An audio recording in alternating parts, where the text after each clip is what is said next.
Number 1. Manny Pacquiao. Mula sa kahirapan at gutom, si Manny Pacquiao ay umangat bilang isa sa mga kinikilalang GOAT, greatest of all time, sa mundo ng boxing hanggang sa pagiging senador ng Pilipinas. Siya ang pinakamatagumpay na boksingero sa kasaysayan ng Pilipinas at ang nag-iisang boxer sa buong mundo na naging 8th Division World Champion. Isang record na wala pang nakakatalo at kinilala na rin sa Guinness World Records.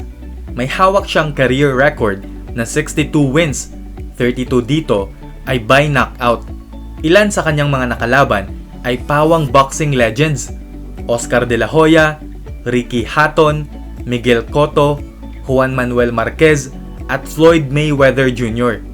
Noong 2008, kinilala siya bilang PSA Hall of Famer bilang pagkilala sa kanyang pambihirang ambag sa Philippine sports at sa karangalang ibinigay niya sa buong bansa.